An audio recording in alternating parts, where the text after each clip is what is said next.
how to modify things, how to get things to maintain it, because you thought about it beforehand.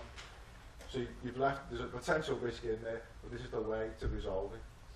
And scaffolding is not the answer to access everything. Is that okay? Okay, so there's 3 levels there. One is, this is hugely embarrassing if you just finished a building and someone like Stuart says, well, that's a pain in the neck for us, we're going to have to scaffold it out, or we're going to have to shut the building down while we do this. The next is, sometimes you get a situation where they outsource the maintenance and the company will not do it. They say it's not safe, we can't do it. Well, then it's serious, because the client's going to say, you've given me a building I can't maintain, and then they start talking about legal action. And the third, and of course most important, is we do work for Chester Zoo. There's a situation where a guy fell between 2 buildings, broke his leg, and nobody knew he was there. And it wasn't one of our buildings actually, but it's a situation where that whole thing, they should have had a procedure for how on earth that guy should have been, people should have known he was there, etc., etc. So obviously if somebody actually gets injured and it's very short-sighted, then there's a really big steward's inquiry goes on, and it just wastes, apart from the emotional stress, it wastes hours and hours and hours when the HSE got involved. Last one. So I've had a situation where a client basically couldn't be bothered doing, in this case, an asbestos survey of a building, which was a Victorian building. They just said, the world's gone mad, blah, blah, blah. I'm not going to do it. And we knew we had to do all sorts of demolitions and strip outs of this building. And I had to decide what to do next.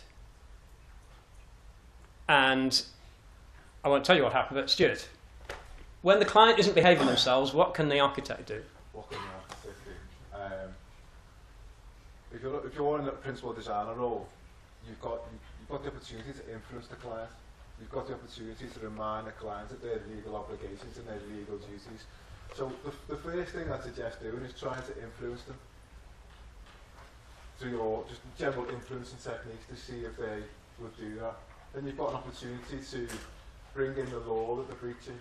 You've got the CDM regulations. In Peter's case there, you've got the asbestos at work regulations. You've also got a variety of legislation to support you why they should be doing what they should be doing. You can also build into the fact that the severe fines, imprisonments, really impact onto the business. If through construction an asbestos survey is not done, and then a principal contractor comes in, finds asbestos, they will stop work. They will not carry on.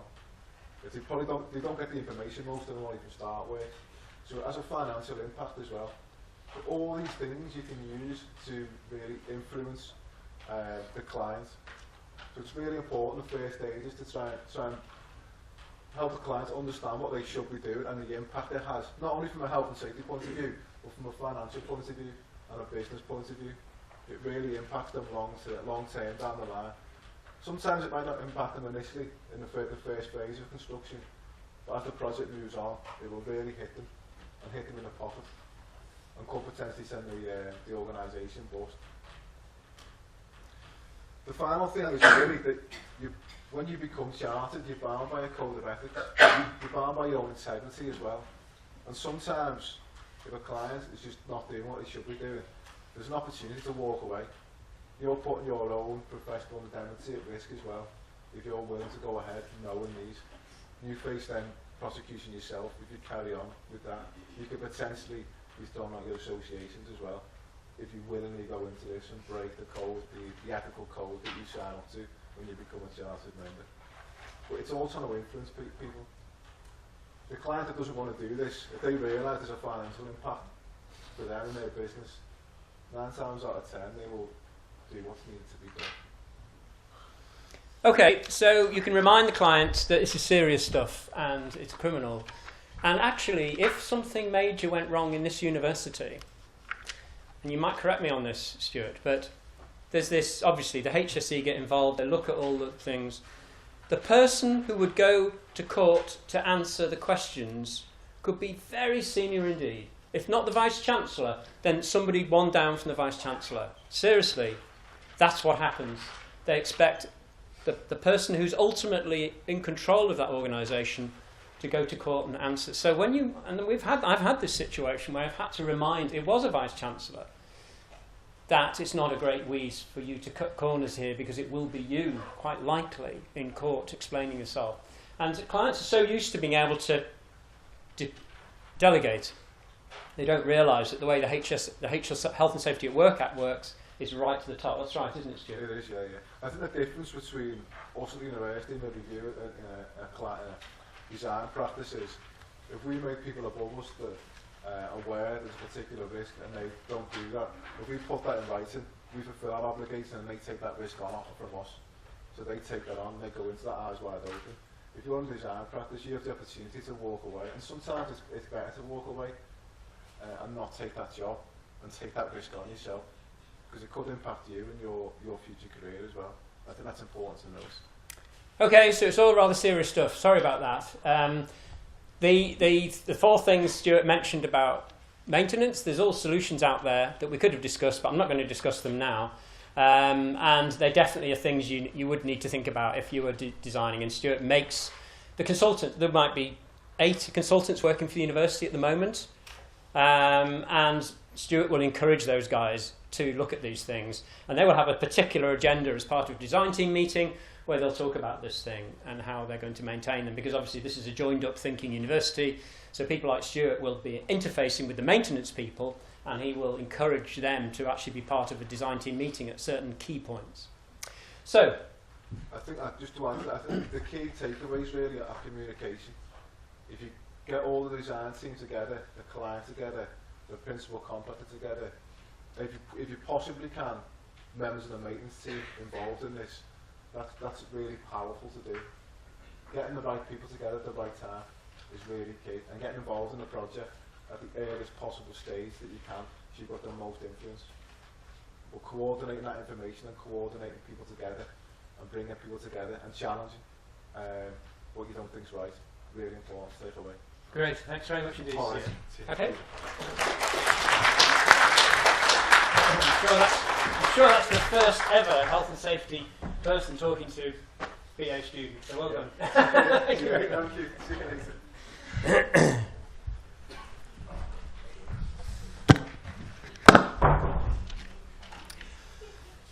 Okay, so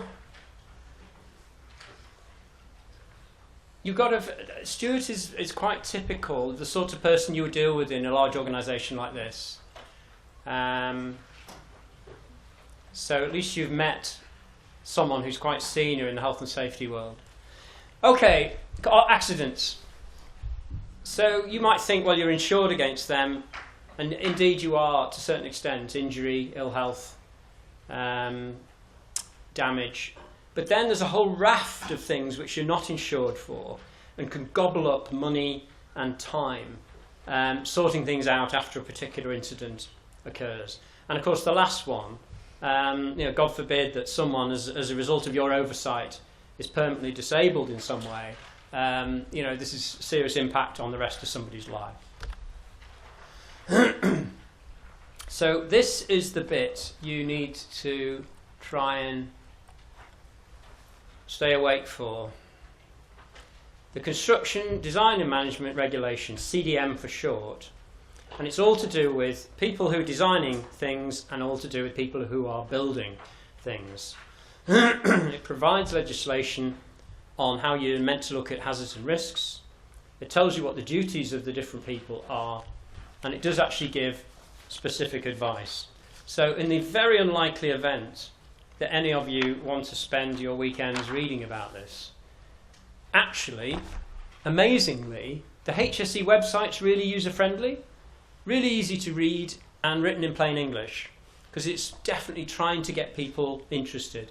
So at some point in your life you will almost certainly end up looking at this stuff, and actually when you do, it's really, really well organised and well written.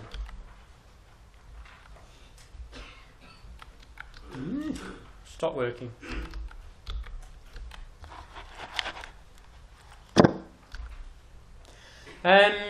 It's got 5 parts. Duty holders, general duties, and then bits about liability. Now this little picture, this is really, if you remember this bit, you'll have gone a long way to understanding what we're all about. And it's three things and three things. So the three things are the three people. The principal designer, that'll be you shortly. The client, that's the person who's paying for it all. And the principal contractor, that is the guy who's building it. So there's three key people involved in this set of regulations. And then there's three key bits of information. There's the pre-construction information. There's the construction phase information, and there's the health and safety file. The pre-construction information is, as you might think, the stuff that you put together prior to getting a builder involved. So all that stuff that Stuart's encouraging you to think about up front, early days, with the client and the design team, you stick that all in a file. Pre-construction information. And then, once you've got a contractor appointed, they take that file and they take responsibility for it, because it's the contractor who communicates with everybody who's doing stuff on site, not you. If there's a bricklayer or a steel erector or somebody fitting windows, it's the general contractor who communicates with them, not you. All you've done is do all the drawings and the specification. So that he has to, or she has to, make this construction phase plan accessible to all the people who are actually doing things on site. And then finally, when the job's finished, that document comes back to you, and you have to hand a document to the client, which is the health and safety file. And in that file, it will tell you how you go about cleaning that atrium glass high level, because it will say, and we've got a little lug and another lug here, and you clip on and then you can clean it. It might tell them they've got a 25,000 volt kVA cable running underneath the vegetable plot, so best not to dig too deep there. It may tell them other things about there's a basement under that building which we just put a slab over. So it will include all sorts of things to them which are really useful to them about things to watch out for and things for future maintenance of the building. So, three things. You, the designer, the client who's paying for it, the contractor who's building it. And then three documents.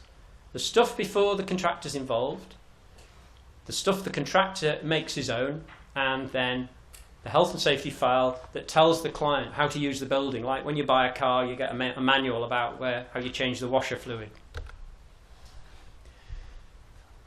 Basically, the CDM regs cover all construction work. They explain the duties of the client. They explain the duties of the principal designer, that's you. Well, no, it isn't. Okay. I'll come on to this, I think. But the principal designer is a proper legal term and will be you in about 5 years' time or 8 years' time or something when you are project lead. But even if you are just doing your job, next year as a year-out student, you will be a designer. And you have duties. Even as a lowly designer, you have duties. And then the contractor obviously has duties. So the client has become very important to the HSE, because before 2015 we saw clients managing to slippery away, not take responsibility for things which were clearly their responsibility. So if they'd taken shortcuts, or if they told everybody they had to do it 24/7, or if they'd said, oh, I don't want to pay for the proper shoring in that excavation, and something went wrong, then they somehow or another managed to backheel it to the contractor. But what they've now done is they've made it absolutely clear that the client has real responsibilities and is now in a very responsible position, and they very much are there when there's a problem occurs because they have responsibilities for all of the reasons listed on those bullet points. The principal designer, and we're doing this to death a bit really, but for all sorts of reasons, you're in the pole position, you know what's going on, you're in a position to communicate with everybody and also the client. So you're really, really important. The designer, so this is, you've got a designated principal designer under the regs, and then the designer is just anybody else who's doing a designing role. So when you think about it, it may well be that you are the person who the client first comes to, saying, I want this one-off house built. And so it may well be, even before you're designated, you have to tell the client about their responsibilities. You will need to think about risk assessments and all of the things that Stuart was talking about how you maintain the glass of the atrium, because you're the designer. You're going to think about how you're going to minimise the risk, and you're going to carry out risk assessments as a designer, which we'll come on to. The principal contractor, or contractor, is the person who's in charge of everything. And they are the person who's going to do the proper risk assessments that say to the guys who are putting a drain in a 4-metre deep trench, and they're going to say to them, listen guys, you can't dig down 4 metres, we're going to have to put proper shoring that supports the edges in case it collapses. We're going to have to make sure you can get down there safely with your tools, and by the way, you know, when we start going under the road, we're going to have to take other precautions. Now, you wouldn't know any of that. No normal architect would know how you have to put shoring up for a 4-metre excavation. You have to rely on the contractor to do it, which is why they're in such a responsible position. They have to do other boring things like provide welfare facilities and then make sure that everything's done properly. And obviously they'll interview the guys who are actually doing the excavation for that drain. They will make sure that they're using a company who've done it umpteen times before, so they're experienced. And at the same time, it then works the other way, that the principal contractor will then also have to liaise with the client and the designer to make sure they know what's going on. So I've said about contractors and subcontractors and the supervisory requirements.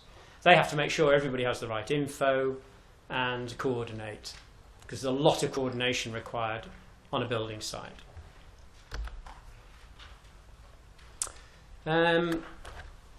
So what I'm going to do now is rattle through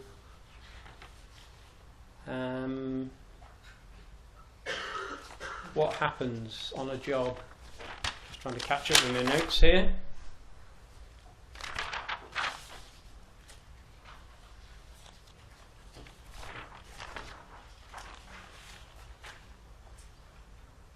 Yeah. So imagine we're right at the very beginning of a job. How does the regs work? So first of all, the client thinks, I want to build my one-off beautiful house on the edge of a cliff in Cornwall. And the client thinks, I need an architect. So they phone up and you go along. And now you go along, you say, whoa, just a minute, you're right on the edge of a cliff. There's all sorts of reasons why you need to think about health and safety issues here. And by the way, under the law, you have to appoint a thing called a principal designer. And so now the client knows he has responsibilities.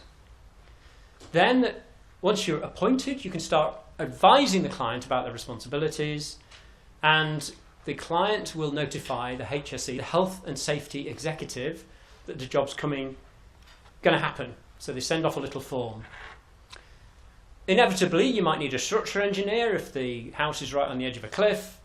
You get those appointed. You might advise the client about the competence of these people, and you need to make sure that they all start thinking about health and safety issues.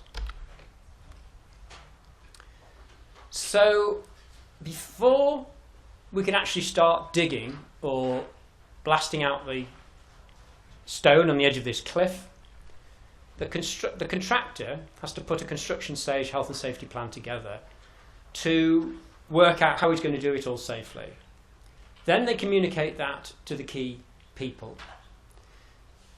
Before you get started, there'll be a kick-off meeting where you transfer all the information as the architect that you've done to the contractor so they know what they are doing.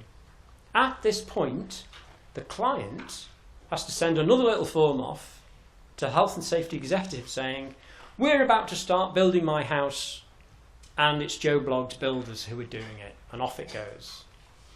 And before you actually start, the client is responsible for checking that he's done all the things he should do before you start digging.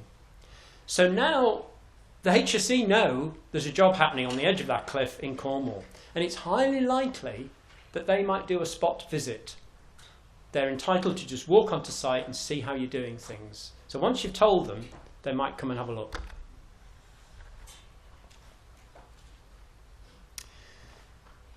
So now the job's moving forward, and the contractor is checking to see, have you changed anything major? Because if you did, you might have to go back through the loop again. The contractor is comparing these method statements for how to do things.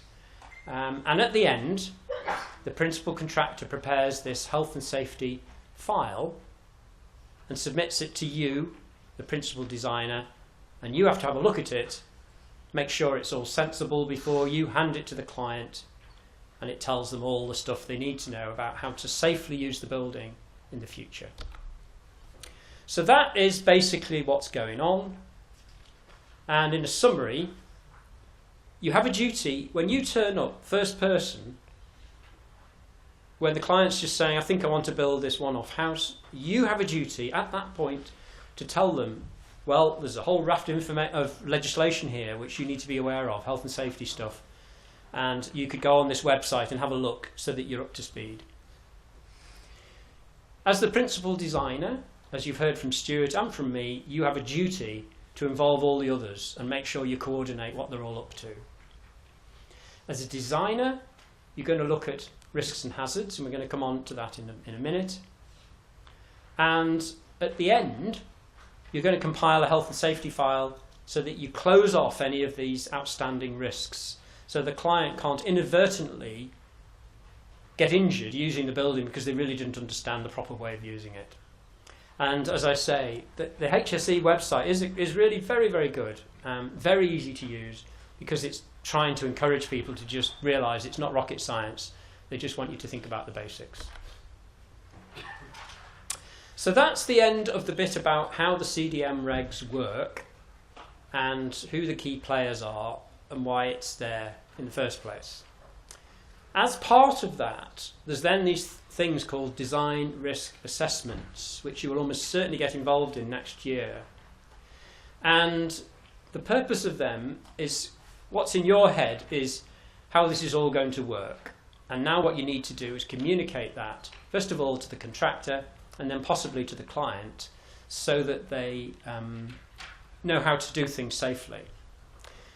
And as I've said, it's best to try and work from first principles, not use a checklist, because then you won't miss the obvious. The principles are to try and avoid risks where possible, to evaluate them where you can't avoid them, and to provide instructions to people who are then going to do it. And as I say, senior management, even though they might be umpteen removed, if something goes wrong, it'll be them in court. So the way they work is, first of all, you identify that this is a risk. Then you think, what's the impact of that risk? Would somebody just, scratch themselves because there's a sharp edge, or would they fall off the edge of a cliff and kill themselves? And then you've got to work out how likely is it that they're going to be there. So how often will be in that scenario. So you're going to think, what mitigating action can be taken to try and avoid this thing happening? And then, if you're clever, what you'll do is you'll involve the whole design team. So at the end of a design team meeting, you just have an extra item where you say, right, now, for the next 10 minutes, we're going to talk about health and safety issues. Now, Mr. Services Engineer, what can you tell me? What are the big risks? What, Mr. Structural Engineer, are there any risks in terms of excavation or blah, blah, blah? And you go around the room and everybody will pile in with their suggestions. So in thinking from first principles, you're going to think about what is the place you're working in, how risky is it. You're going to think about what's unusual. What are you doing this time that's different from any other time? There was a job done, the Apex building, about 5 years ago by the university, And what they did was they used post-tensioned cables, which you probably learnt about in lectures, and then the slab would span 25 metres. So it's 450 deep, spans 25 metres, reduces the number of columns needed. But the thing is, this is pretty unusual stuff. So firstly, you're going to involve a real specialist to do it. And then secondly, you are going to put in the health and safety file, by the way, Mr. Client, if ever you decide to demolish this building, be aware that it's a post-tension slab. And what you need to do is get a specialist in. You have to detension all of those cables. You have to prop the slab, detension the cables, then you can demolish it safely. Because if you demolished it without detensioning those cables, the whole thing would literally explode. It would just boing, and so you need to be aware that it's a very unusual building. Moving to plans I've talked about, and get the information to the right people. So that's the simplest version of a design risk assessment. What's the hazard? What's the risk associated with the hazard? What's the action you're going to do? And I'm going to give you the most incredibly, well, okay, so that's an example from our office where we're doing a high school, and you can see there the hazard site location. What's the risk? Risk of pedestrians and neighbours during construction work. What's the action? Segregate them. What's the risk? Risk of damage to cars and property. What you're going to do, you're going to make sure that site access is quite separate from the site, from the school. And so it goes on. And sometimes this isn't as obvious as you'd think. So for this particular job, I don't think it's... No, we didn't. We did a very simple diagram saying the contractor's there, he's coming in this way, the school's there, there's a big, big fence, and by the way, when you can't do deliveries between 8 o'clock in the morning and 9:30, because we don't want any big vehicles coming to the site when there's little children around and mums and dads are dropping people off. We actually built that into the contract docs, and so they knew they couldn't deliver at busy, busy times. So that was an example how we thought about these things early days. Now I'm going to give you a really, really straightforward example. This is a job in London, and they have just done a refurbishment. And you've got a situation where you've got windows that need to be cleaned and you have gutters that need to be sorted out. And what sort of risk assessment would you produce for this? So you're going to say, you're working at height doing this refurbishment, the risk is obstructing the pavement, and you're going to action is the contractor is going to speak to the local authority and make sure that you can use an alternative route so people aren't walking under all of this scaffolding. In terms of the ongoing maintenance, the risk is that you don't really want to be working above the pavement. And so what you're going to do is you're going to put securing eyes in the parapet so that you can climb out through a window and you can clean out the gutter. So basically we made it so that it was safe to climb out onto that parapet, because otherwise it wouldn't have been safe. Okay, so in terms of a summary,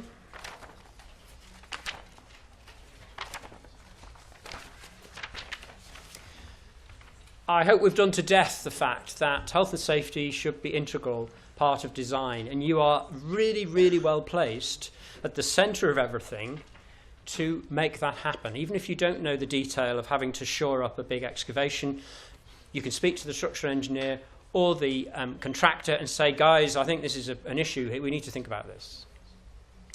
You need to be aware of the legislation just to understand how you fit in, so you understand the big picture and the framework, so that when you're advising the client that they need to be aware of these things, you can say, and you go on that website, it'll tell you all about it.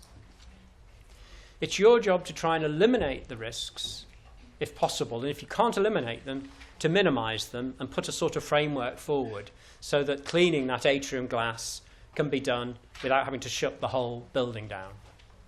You need to communicate to the right people, because having thought about these things, you need to get the information. So in the case, if you've thought of a really clever way of cleaning that atrium glass, well, in the health and safety file, you're going to communicate to Stuart, by the way, we've put these securing eyes in, so that actually all you need to do is you can come out through a hatch, you can clip on, and you can clean that glass without having to put scaffolding up. And then finally, consider the unusual and significant risks, so that that post-tension slab that they've built at Apex, that's highly unusual. There are not many post-tension slabs in the world, so that's something which would be number one on the health and safety file that you hand to the client. This is a post-tension slab. Do not, under any circumstances, just demolish it without involving a specialist. And the same thing might happen if you've got a 20 kVA cable running through the garden. You're going to have it on a big dotted line on the thing you hand to the client, so they know they can't just dig willy-nilly in the garden. They've got this cable. So that's it. There is some stuff in Stephen's book, and there's some a revision there for you to review. Anybody who's got any questions on posters? I'm not rushing off. Hopefully you filled in the gaps on that